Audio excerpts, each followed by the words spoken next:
Good afternoon, everyone. I'm Leslie Kraut. I'm a social worker here at Common Point, Queens, and I'm director of our single parent program here. Common Point, Queens is a community center serving individuals, families, and the community of the greater Queens area. We strive to improve and sustain the quality of life of our community members. We're a beneficiary of UJA funding and their support, and without it, we wouldn't be able to offer the vast array of services that we do. Throughout the pandemic, we know many people have had a change of circumstances in their work environment, whether that means now working remotely, back at work, or something in between. We're pleased today to offer the beginning of a 2-session Know Your Rights legal series on employment law in New York. Today's topic is understanding your rights in the workplace during COVID and beyond. Before I introduce you to our speakers, I just want to let everyone know that there will be, everyone has the availability to put their questions down in the Q&A box. So you can just go ahead and write them in, and there'll be time after for your questions to be answered.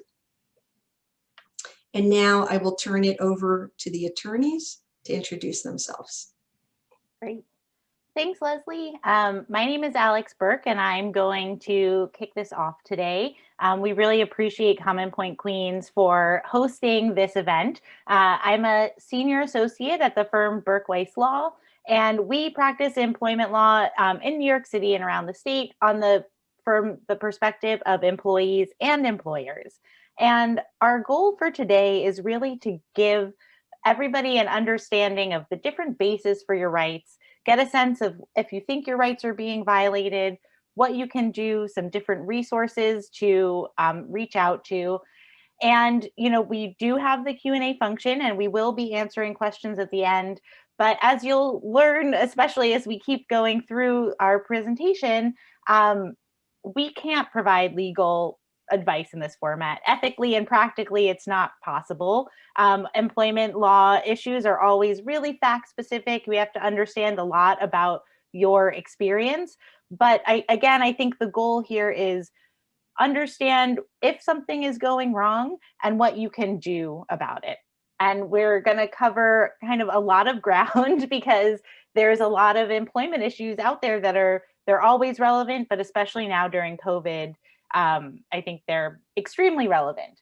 So I'm going to kick it over to Ina to get us started in the substantive law. Thanks, Alex. My name is Ina Plotsky. I am also an attorney, and I am of counsel to the firm. And my specialty is really in consulting with companies and managers and supervisors over best practices, how to make sure that you stay within the confines of the law. So teaching people to understand the law and what it means for them as a business person. In addition, I teach undergraduates at Baruch College in an introduction to business law, where we do this topic as well. So I'm going to talk about the overview of employment laws. So the employment relationship is subject to a range of legal responsibilities on the part of both the employer and the employee, and protections for the employee. Laws on the federal, state, and local level create both obligations and rights for employers and employees. So as a background for the rest of our presentation today, I want to give you a brief overview of these laws as they apply to working in New York City.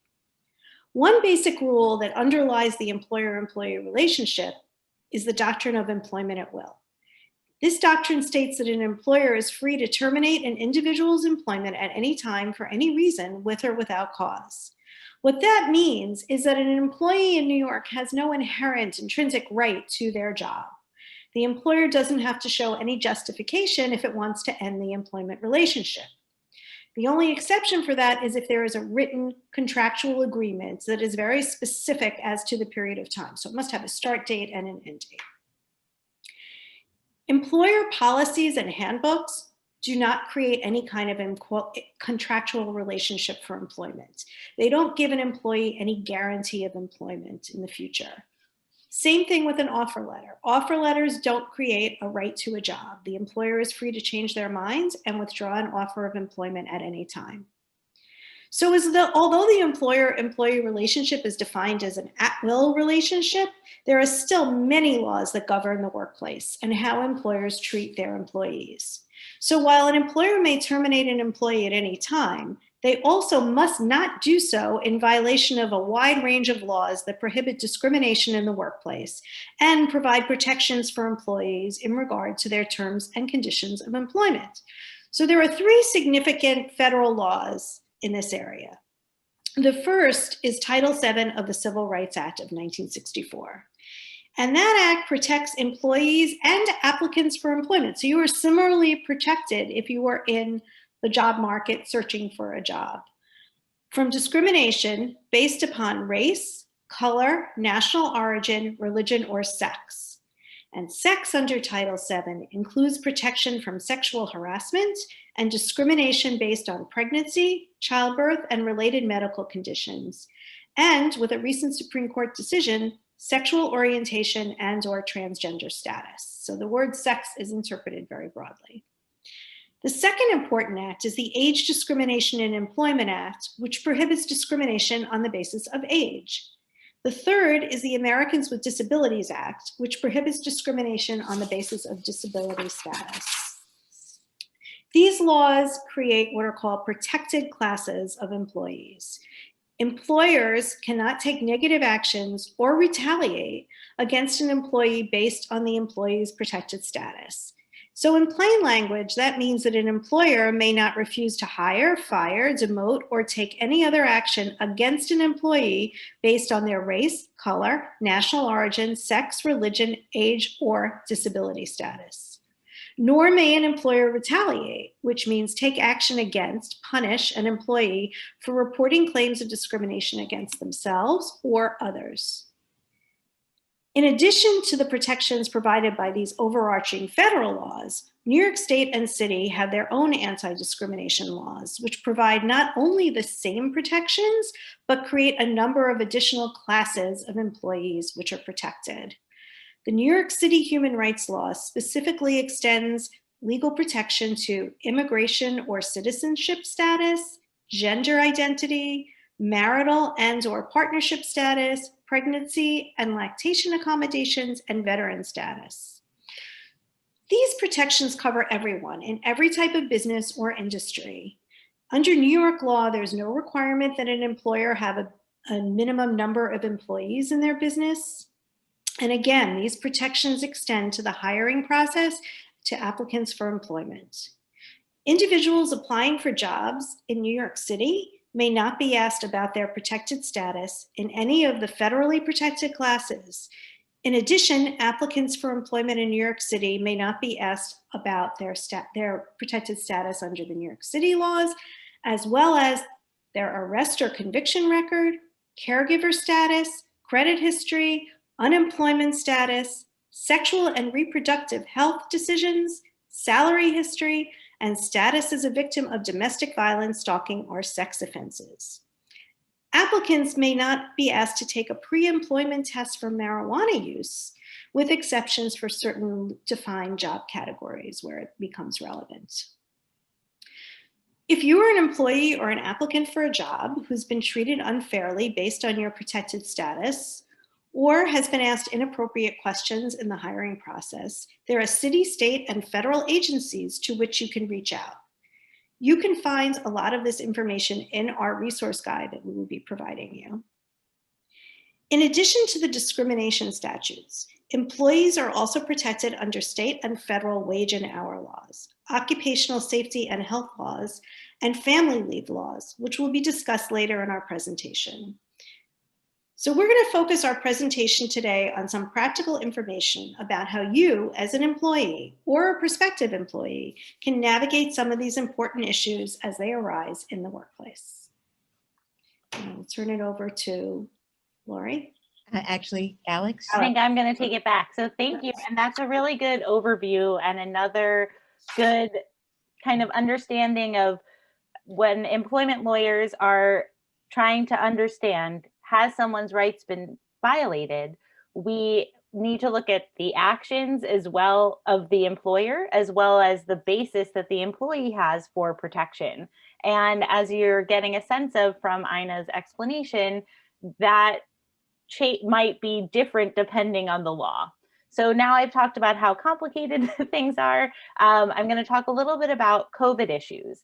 Now, we as a firm have been operating a free legal consultation basically since the start of COVID, with the understanding that a lot of the issues that we've been seeing are new, right? There's a lot of questions about how to handle COVID in the workplace. And so I wanted to focus on 3 issues that have come up a lot in those consultations. One is safety, right? So New York State requires that businesses and organizations that are open, employers that are open, have to have a safety plan. And part of that safety plan is, how are you going to be safe? What are the requirements in the workplace? Are you having staggered schedules? How much space do you have between your colleagues? Do you have PPE available? And who do you complain to if there's an issue? And I think that, we've been hearing from a lot of people kind of at the beginning. There's been waves to this whole COVID crisis, obviously. And at first, no one really knew what was happening. And now we have some better understanding about how to protect people in the workplace. But I think that the most important thing about safety to keep in mind is, if you have a disability that puts you at risk, so if you are especially concerned about being exposed to COVID personally because of an underlying health condition, you might be able to ask for what's called a reasonable accommodation. And what that means is, basically, you need to be able to still perform your job, but it would be safer for you to do it with some slight changes. And reasonable accommodations, it's a term of art in the law, and they can be very broad. It can be working remotely. It can be making sure that you have specific kinds of PPE, or it can even be shifting your office schedule to ensure that you're not there when other people are there. The employer doesn't have to give you whatever accommodation you request, but they do have to engage in what's called an interactive process with you. And if you're employed by an employer in New York City, that's even more governed by the law, and it's called a cooperative dialogue. And employers need to put in writing why they are denying you an accommodation. And they have to explain why providing what you've requested is an undue burden. So I think, again, in terms of safety, acknowledging if you have a reasonable accommodation request and using that term when you speak to your employer to request changes to your job, and also understanding who you're supposed to speak to in the workplace if you have an issue with safety concerns. And in general, probably bringing those concerns to your employer with others can be useful in terms of making sure that they're addressed. Now, another issue that's coming up now is the vaccine. Luckily, vaccines are rolling out. New York is providing vaccines to a large part of the population. And employers are allowed to require that you get a vaccine before returning to the workplace. Now, there might be there's a bill pending, waiting for the governor's signature in Albany about getting paid time off to go get the vaccine. That's something to keep in mind if you have a concern about when you're going to be able to get it.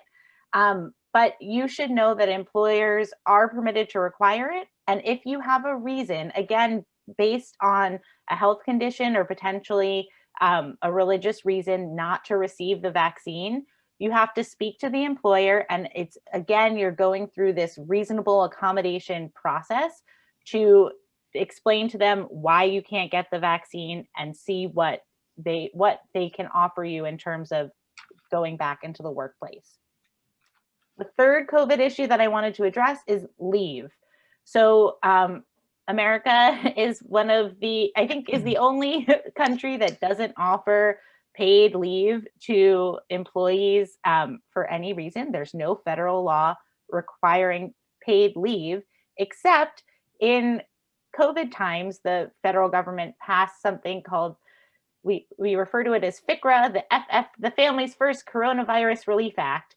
And under that act, you were employees of companies, mostly over 50 employees and fewer than 500 employees, employees who cannot work remotely and needed time to care for their children who were dealing with school or to help family members with COVID-related health issues, could take time off that was paid at a reduced rate, and the employer will get a tax refund from the government for that pay.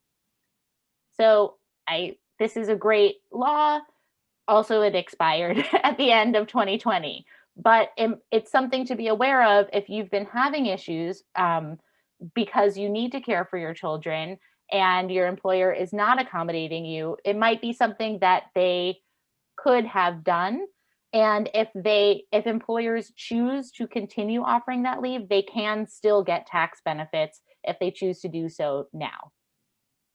New York State also offers, we're going to talk about paid family leave a little later, but offers special COVID leave. So if a person is not eligible for FICRA because they work for a company that is too small or too big, and they have an order of quarantine because they've been exposed to COVID, and they cannot work remotely, they might be able to apply for paid leave. It's paid by the insurance company, not by the employer, to take some time off. So a couple things for you to keep in mind. And now I'm sending it back over to Laurie to talk about sex harassment, another important issue. And thanks, Ina and Alex, for laying the groundwork for this specific area. I mean, everybody knows about sexual harassment. Even if you haven't suffered it personally, you have to read about it, hear about it.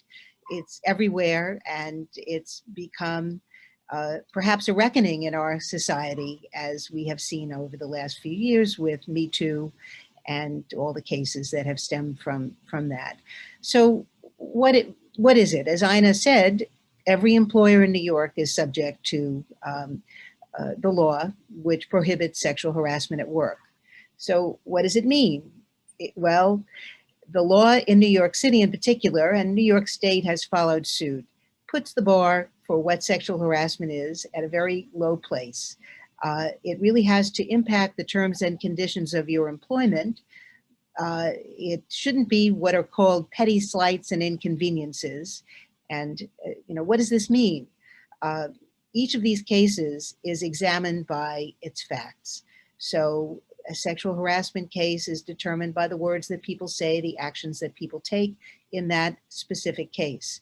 And what that means for you as a worker is, if you believe that you're being sexually harassed, you should keep a log. Ina is going to talk about the value of keeping notes about discrimination issues, so that if you really do have a claim, if the situation gets so bad or feels like sexual harassment and you want to take action, that you have something to back it up other than just telling your story, which can be very powerful and can be enough, but it's always helpful to have something that you wrote or someone you told at the time that the event occurred. It adds more credibility. Credibility means believability, and a lot of the cases in sexual harassment matters sort of turn on the believability of the person who's making the claim, and frankly, the person who is against whom the claim is made. So what sexual harassment means essentially is that you're being treated differently because you're a woman, or if it's same-sex harassment, because you're a man or a woman, you're being treated differently than the other employees at work because of your sex. And it has to, again, impact on your ability to work. And we've read about certain situations where people go to work to do their job and they're told how pretty they look, and who do they date, and are they interested in dating somebody like the person who's asking the question? And I don't want to be more specific than that, but if you're reading the news, you're getting a lesson in what sexual harassment can be at work. In other words, in the old days when I was a young employee and somebody flattered me or, expressed some interest in dating me, you smiled, you laughed, you ignored, you did whatever. Well, nowadays, you don't have to do that. You have some rights in the law that really prohibit your employers from thinking that that's okay, that you're at work, to look pretty and to, you know, smile. You're there to do your job. So what does this all mean in practical terms, which is what we're trying to really address today? If you have a claim, check the handbook at work, if there is a handbook. Check the policies. Every employer in New York is supposed to have an anti-harassment policy that tells you to whom you can complain and how the process works. You are supposed to get sexual harassment training. There are videos that are free that the state of New York provides, and a lot of employers are using those webinars, videos, to educate their workforce about what their rights are. You can educate yourself if you want to look online. And again, this is probably part of our resource sheet, and you can find that information readily. You can check, as I said, the handbook, the policies, follow the complaint procedure, make your record, write it down, send an email confirming the meeting that you've had, the discussion that you've had. It's hard. If your boss is the person that's harassing you, it is very hard. In real time, you've got to, again, make yourself heard. Now, the employer by law is supposed to investigate your claim. What does that mean? Generally, it means at a minimum that either somebody at the workplace, somebody from HR, maybe the firm's lawyer, or somebody from outside the workplace who's hired specifically to investigate is going to speak to you, and they're going to speak to the person who's the harasser. They're also going to speak to people who may have witnessed the harassment or worked near you. They're going to look at people's emails. They're going to ask to see their text messages. They're going to look to see if any of the indicia, if any of the indicators that sex harassment took place exist, so that the investigator, at a minimum, can gather the facts and report them to the employer so the employer can take action. Now, that being said, even the person who's making the claim doesn't automatically get a chance to see what the investigator has found, doesn't have the right to demand that different witnesses are met, that the investigator meets with the witnesses they want, but they certainly, again, can make themselves heard. You, as a complainant, you probably know the situation better than anyone else, and you want to make sure that the people at work know that you think that they should speak to, X, Y, and Z. So just to add one thing, we did put in our resources the Time's Up Legal Defense Fund, which kind of grew out of the Me Too movement and is a resource for people who are, who want to speak with an attorney and to understand what's going on. Speaking with an attorney does not mean filing a lawsuit. You can call an attorney if you need to make a complaint at work and you're concerned about doing so. And they can give you guidance in terms of what, is this seem right? What's going on here? What else can be done? And they can operate in the background, or they can operate more obviously on your behalf. But I think that, everything that Laurie said is true in terms of what your rights are as somebody in the workplace. And also because we represent so many people complaining of sexual harassment, we understand the challenges of doing so, and that it does, making that complaint is hard. Talking about it at work is hard. And you can have a lawyer by your side who may or may not come forward to help be a sounding board for you as you go through that process. I think Alex is right. It's these issues are very complicated, and they're also very personal. A lot of the people we've worked with are, traumatized severely, some less so, but there's always discomfort attached with these situations. And for the average person who's working at whatever their job is, they're not a lawyer. They don't, they don't necessarily have the resources that, that they don't have the resources that a lawyer would have. And it certainly would be helpful to, get that expertise. And also sometimes people think, I've been sexually harassed. I mean, something bad happens at work. Something bad happens at work, not infrequently. It's work. It's not always fun. People can, be on your case about something, but it may be that situation is not really sexual harassment. And it might be helpful for you as an employee to know that and to make your judgments about what you're going to do next at work, or whether you want to find another job because you don't like this job. But, sexual harassment is a whole other issue.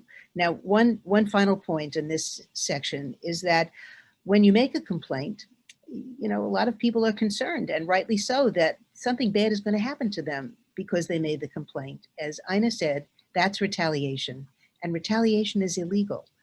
That too is something where you want to keep a record. You might find that you lose a raise, or you get, your job is changed, or maybe that you're fired. Now, all of these things, if they happen because you made a complaint, and by the way, you might say, I think I'm being sexually harassed, and maybe you were wrong. Maybe you misunderstood the situation, but you did it, from a good place, in good faith, and then you were retaliated against. That's still, retaliation is against the law, even if you didn't suffer sexual harassment. I think, Ina, you're going to talk now about, how to make that record. Some practical do's and don'ts. So Exactly. I just want to point out, Laurie spoke about sexual harassment, but there are other types of harassment at work, and there are instances of discrimination at work. So what I'm going to talk about applies to all of those things. So at times, we all encounter situations in the workplace that make us feel unsure or uncomfortable. As employees, what do we do? What do we do when we're confronted by a situation like this? And what tools do we have to be prepared to deal with those moments? The first thing is, as an employer, we've referenced employer handbooks and manuals. It's your responsibility to know your employer's policies and procedures. Almost all employers will have some kind of employee handbook or policy manual. And you should be reading this document carefully and keep a copy of it for future reference in case something does arise and you want to find out if you have rights or if someone is violating an employer's policy in regard to you. So you should do this to understand both your rights and the rules of the workplace, because many of these handbooks do set forth specific rules of employee behavior when you're at work. So in addition to setting out policies regarding vacation, sick, personal time, leaves, benefits, there are often rules relating to social media, use of technology at work, and other workplace issues. There should be, in a properly written handbook or policy manual, attention paid to rules about harassment, sexual harassment, and other harassment. It's required by New York that employers have very specific policies and set them forth very clearly. So you're usually given a copy of this handbook when you're first hired, and when it's updated, some employers reissue every year, and you're usually asked to sign a piece of paper acknowledging that you have received the handbook. That's another thing that you should say. You should keep a copy of your signature page acknowledging that you have this handbook. So employers are under a legal obligation, as Laurie referenced, to notify you as an employee about the process for reporting any violations of the law or workplace policies or situations that make you feel uncomfortable. So in that policy manual or a handbook should be contact information for a designated member of a management team or someone in human resources to whom complaints should be reported. So you should not have to be asking around, who do I bring my complaint to? It should be set forth very clearly and sometimes even posted in a common area of the workplace. Of course, many of us are not working in the workplace today, we're working remotely. But that information should be readily available and accessible to all employees. So if you find yourself in a situation where you feel your rights or the rights of someone else working with you, that something you've observed may be being violated, here are some general do's and don'ts. Take notes. As Laurie said, write it down. If a situation seems concerning to you, write down the date, time, place, names of individuals who were involved in the conversation, and individuals who may have seen or heard the interaction. Sometimes it's not a conversation, sometimes it's an action. But anyone who may have witnessed this, write down that name. Write it down in detail and as best you can remember. That said, it's best to write it down as soon as possible, as soon as you can, so it's fresh in your mind. Write it down and date the document. Make sure that you indicate when it was written. If the situation is evolving, continue to document all incidents as soon as possible after they occur. So keep a record, always keep a record. That said, do not record or video interactions in the workplace. Conversations, interactions. Many employers have specific rules against recording or videoing other employees in the workplace. It is also considered a violation of privacy rights to record or video somebody without their consent.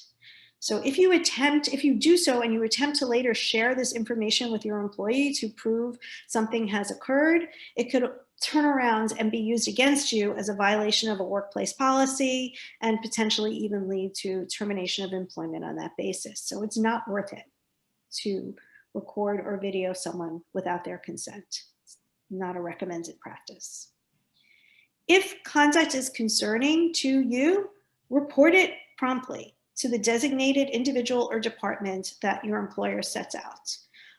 You're protected from retaliation by law, as Laurie said. Your employer cannot take any negative action against you for reporting conduct towards yourself or something that you may observe in the workplace toward other people. If the conduct being reported involves the designated reporting individual, you should find someone else in management to report that to. A good policy will have 2 people at least that you can report to. So that's important. And another point I want to mention that I don't think we've mentioned so far, these policies extend to anyone coming onto the premises of the workplace. So if someone comes on to repair a copy machine or deliver something and behaves in a harassing or inappropriate way, the employer is responsible to take action to fix that conduct. So it's not just fellow employees, managers, supervisors, anyone coming into the workplace that creates a situation that makes an employee feel uncomfortable or harassed is covered by these laws. So keep that in mind. Laurie mentioned investigations. If you are asked to participate in an investigation, cooperate. If your employer asks to speak with you regarding a complaint you have filed or one filed by another employee regarding something you have witnessed, provide the investigator with the facts as you know them. Do not give your opinions or perceptions or read into a situation. Stick to the facts. Only give the facts. If you don't know the facts, say, I don't know, I don't remember, but don't speculate. Only give the facts. Another piece of advice with all this is stay off of social media. If you have an issue in the workplace, it's best not to share the details on social media. While it may be legal to do so, and it may or may not violate an employer's policies depending on the situation, it's usually not smart. It's usually not wise. Once something is posted on social media, you lose control. The content can go anywhere. Anyone can see it. Sometimes people you don't want to see it. Sometimes it's misinterpreted and used inappropriately against you. So you're creating a lot of risk by putting things out on social media. To sum up, if you're concerned about a situation in the workplace, as Alex said, it may be appropriate to reach out to an attorney or to a government agency or one of these other agencies that we're going to give you in the resource guide to get advice. It doesn't mean you're running on into your employer's office with an attorney by your side. An attorney can work behind the scenes to help you cope with the situation. So we've provided a list of organizations that can provide support and advice for workplace-related issues. I'm going to turn it over to Alex. I'm going to take it back and talk about New York State paid family leave. And I know that we're talking about questions at the end, but there is a question that came up that I think is relevant to discuss now, just in terms of if you're questions about independent contractors, we're going to talk about in a moment. But, you know, does every business have to have a handbook? Businesses should have a handbook, but they may or may not provide it to you, right? And I think that something to know is, as we're talking about these laws, the laws govern whether or not it's in the handbook. So if you're not getting a handbook and you have questions about it, but you think that what your rights might be violated based on a law that exists, you don't need to look at the handbook first before you make that decision. You can understand and assert your rights whether or not you've received a handbook. And independent contractors and W-2 employees do sometimes have different rights, but certainly relating to sex harassment, the law has changed to make it very clear, as Ina said, anybody who's harassed in the workplace, the employer is responsible. So one of the examples that the state uses is if you are at a grocery store and you are shopping and you are harassed by another shopper, you might still be able to complain. And if somebody working at the grocery store is being harassed by a shopper, then they certainly have the right to complain to their employer, and the employer has to do something about it, although the employer can't control a shopper in the same way that they can control the actions of an employee. So let me talk a little about New York State paid family leave. There is a great New York State run website that outlines everything about paid family leave, but I think the details that people should know are this. Unlike the federal government, the state government now does offer some paid leave for certain situations. And it's for all size employers.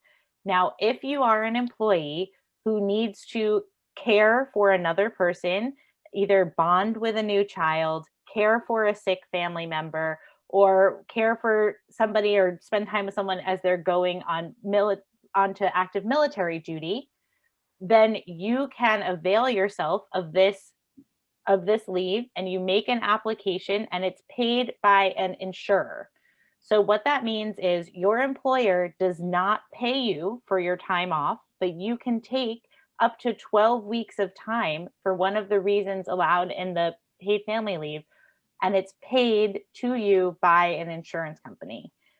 Just to, and Alex, you don't get 100% of your pay. You don't get 100%. You get up to 67% of your wage, or up to 67% of the state average weekly wage. So right now that's up to $971.61 a week, which is about $4,200 a month. But if your wage is lower than the state average weekly wage, then it would be 67% of what you earn. And what's really important here is that if you need to take this leave, if you are having a child, if your partner is having a child, and family is relatively broad in this law, you have a job protected leave. That means that your employer cannot fire you because you're taking this leave. They're supposed to offer you a same or similar position when you come back.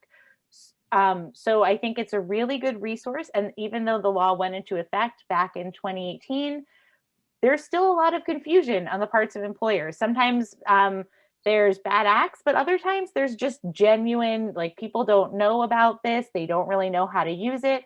The New York State Paid Family Leave website provides a lot of great information for employers and employees that you can use to show your employer why you are eligible to take this leave. And I think it's really important to know your rights to do so. And now, Laurie, I'm going to hand it back to you to talk about getting paid what you're owed. And I don't know if you can see the Q&A because there's some other 1099 questions as well. Yes.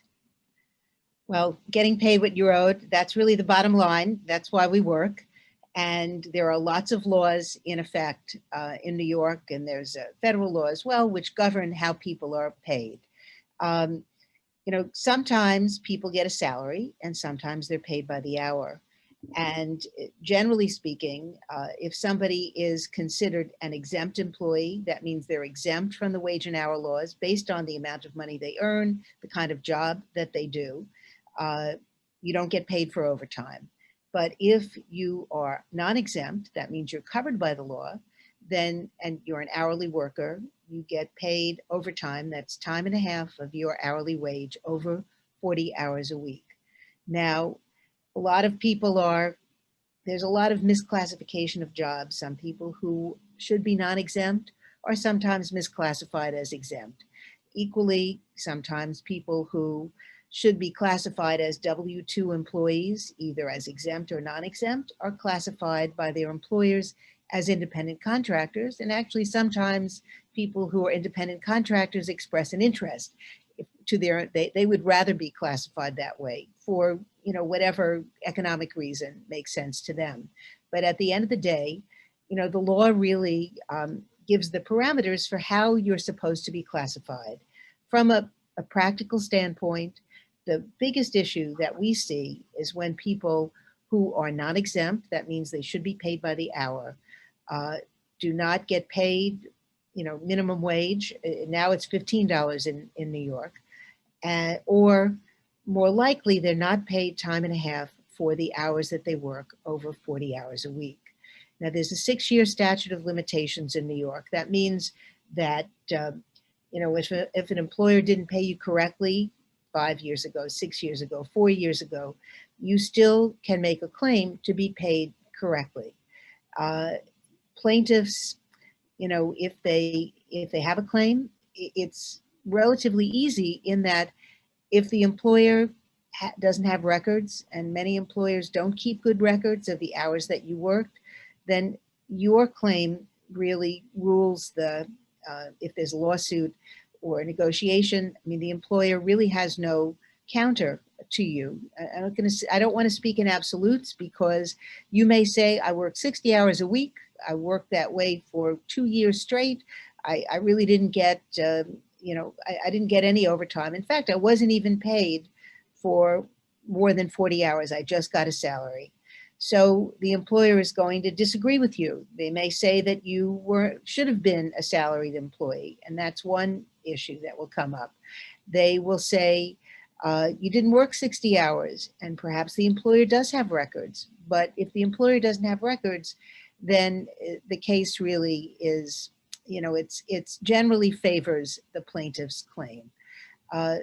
If you have a claim for unpaid wages, just know that if you're not documented, that's irrelevant. Immigration is not a factor in determining whether you're eligible to be paid properly. Everyone who works gets the protection of these wage and hour laws. So, the question for you is, am I getting paid when I'm supposed to get paid? Am I getting paid overtime? Have you gotten a Wage Theft Protection Act form when you were hired? Everyone who's hired in New York is supposed to get a form that says whether you're an hourly worker or salaried worker, what day your payday is. If you're an hourly worker, what the hourly wage is, what the overtime wage is. And that record sticks with you unless your wages are changed during the time that you work, then you have to get a new form.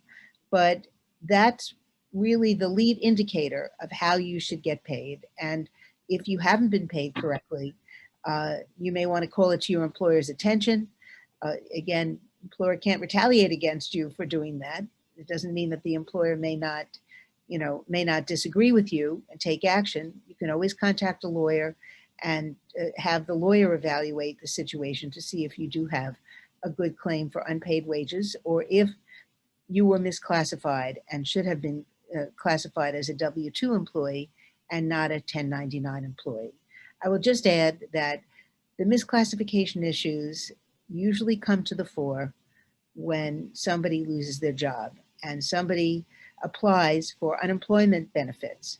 Now, you may believe that you're entitled to those benefits even if you're a 1099 employee. And sometimes the Department of Labor, which is in charge of evaluating people's eligibility for unemployment benefits, may determine that somebody who is a 1099 employee should have been classified as a W-2 employee. So it's worth keeping that in mind. You know, if you work just for the one employer, if the employer controlled the, you know, the way that you work, the days that you work, told you where you had to sit, told you what equipment you had to use, told you that you couldn't take a day off when you wanted to, you know, all of those things are indicators, and there are any number of factual indicators that you really should be considered a W-2 employee. So again, if you leave your job because if you were fired from your job, you may want to go to unemployment. If you were injured on the job, we haven't talked about workers' compensation, which is a whole other area.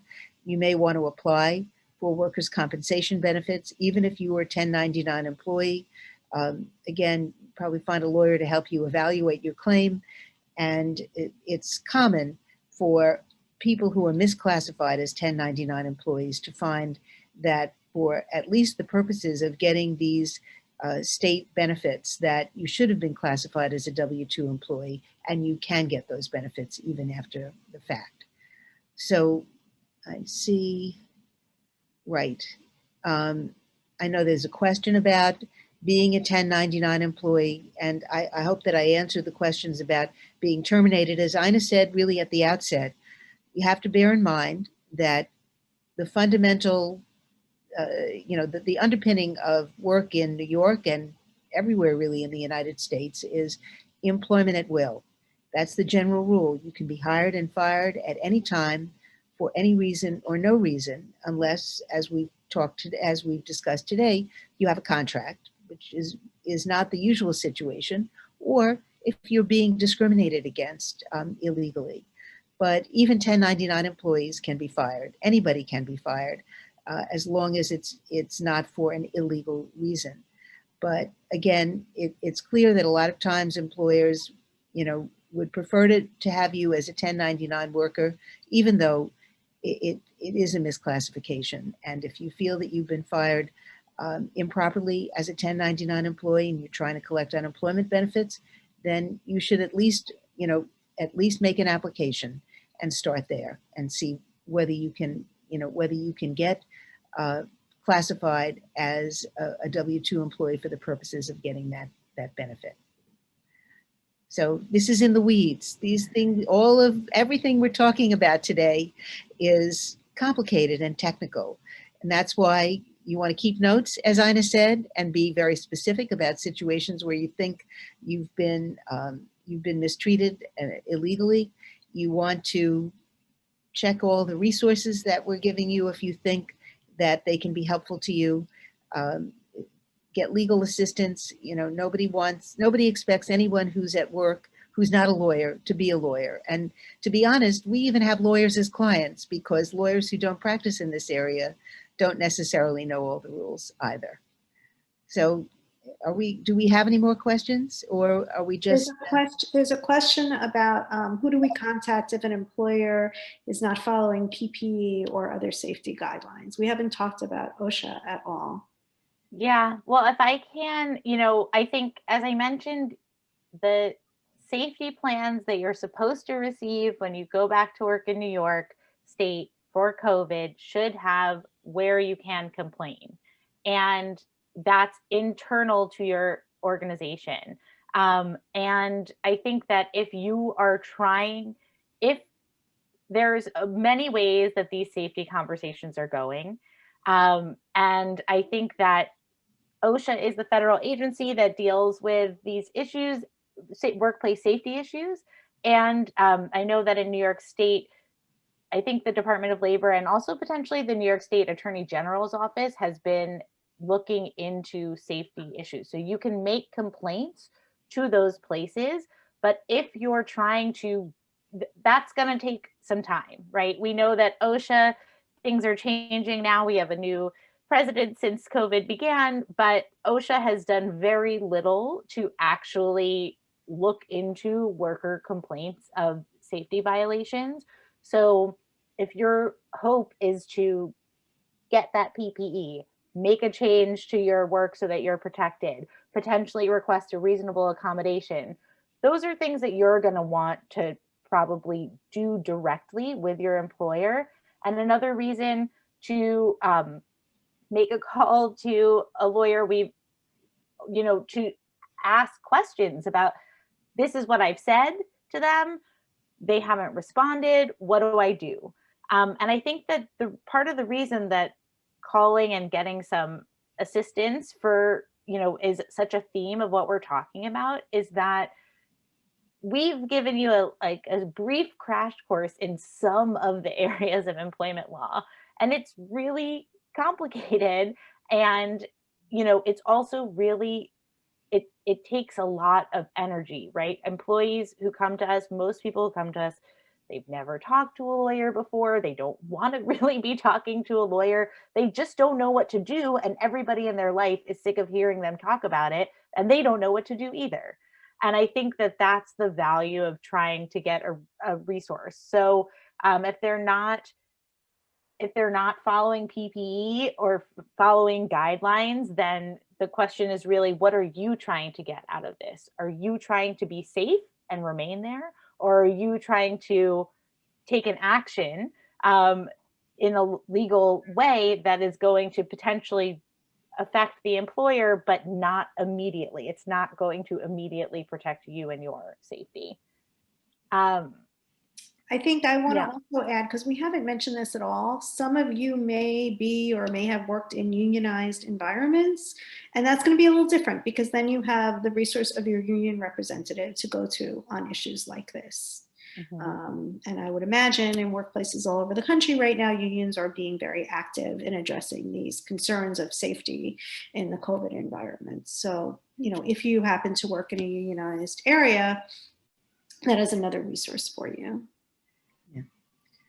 I see that we have another question in the chat. It's getting sort of specific. We can't give specific legal advice to any individual, but it's worth knowing that by law, when you leave a job, whether you're fired or you resign, you have to get a termination letter which says that your last day was whatever day it was, and talks about the termination of any benefits that you may have had on the job. And that letter may be helpful when you go to unemployment, to apply for unemployment insurance. So, if you go to unemployment insurance, just our general advice is you apply, you answer the questions truthfully, and then, hopefully you're going to get benefits. There are opportunities to appeal if you don't get your benefits, but, the employer doesn't decide whether you get unemployment benefits. They may have a chance to say something about their point of view, but ultimately the Department of Labor makes the decision about whether you're entitled to those benefits or not. And you can also, if you feel you need it, get a legal representative in unemployment proceedings. And I would say that we've been hearing from people. I know it's tough to get through to the New York State Department of Labor, the unemployment division, but they do give advice. They do answer questions. They have a very good FAQ on their website. So it's not impossible to get some good information from the state itself about your questions relating to unemployment. So we have a few minutes, and I think we've answered the questions that we've got. Is there anything else that anyone wants to have a last word on? We've covered a lot of territory, and there's more left over if we had a lot of time.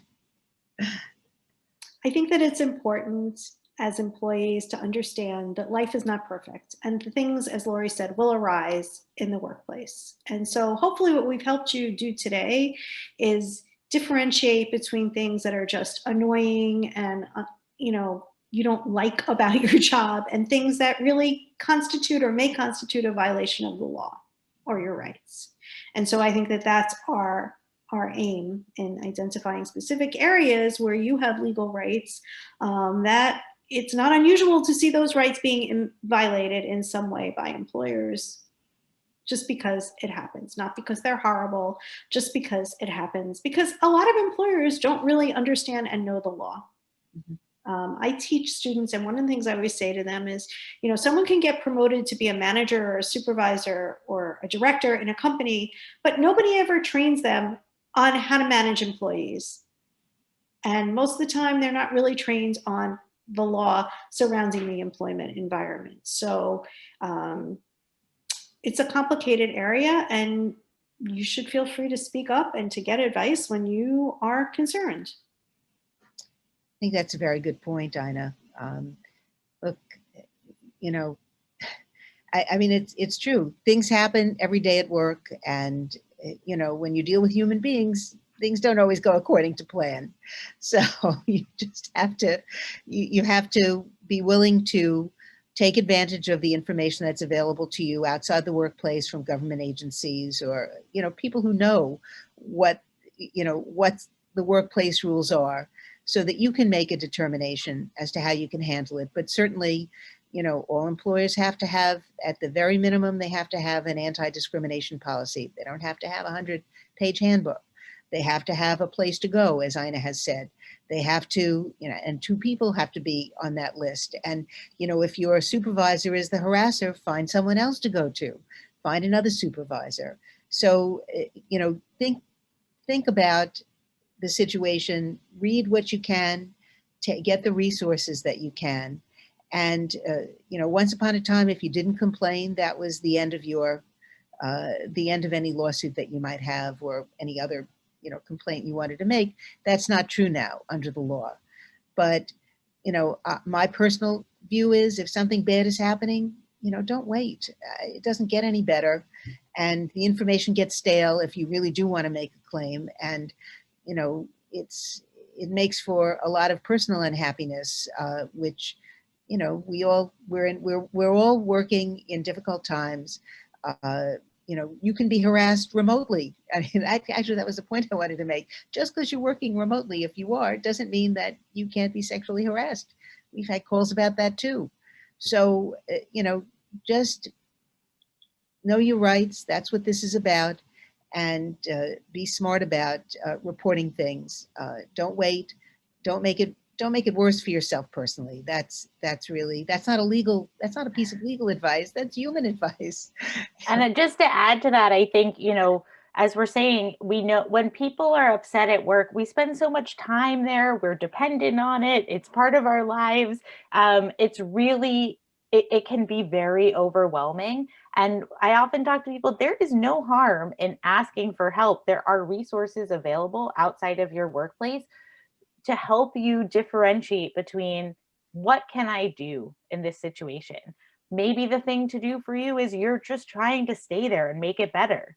Maybe there's no way for you to stay there and you might have a claim. And that if that's true, you know, lawyers don't always file lawsuits. They negotiate confidential severance agreements on behalf of employers and employees. So I think, you know, a lot of people we speak to have asked and answered a lot of questions for themselves. And they often go to Facebook groups and ask questions and try and get advice. The best advice you're going to get is from someone in particular who gets a sense of your situation, who knows about that area of the law. Okay, are we turning this over to Leslie, or going to? I think so. I think it's that time. Yes. Yes, I'm just trying to get back on. Great. Thank you very much. This was terrific. It was really informative, and we really appreciate your time and energy. We know here at Common Point, we have a lot of people from the community who right now they're at home and sometimes are feeling either a little isolated or just not sure where to go for answers. So we're really, really glad to be able to have some connections out in the community with very well-informed professionals. Also want to let everybody know that we have a partnership with NYLAG, New York Legal Assistance Group, and if people ever need some additional consults, we do have employment attorneys there, and also attorneys, you know, in other areas as well. And we also have another resource I just want to mention. We have our Cape Counseling Center here, which is a wonderful resource with a whole array of very well-educated, informed therapists, and in addition to all our other services as well. So I want to thank you very much for our panel today. And I wanted to just remind everyone, next week, March 16th, Tuesday again, the same time, 12 o'clock to 1. We're going to have the part 2 of this series, and the topic is going to be understanding your rights in the workplace while pregnant and parenting. We're going to welcome back this team, and in addition, we're going to have Astrid Reyes, who is a legal fellow from A Better Balance. So we want to wish everyone a great rest of your day. Take care. Bye-bye. Thanks. Thank you. Bye-bye. Thank you.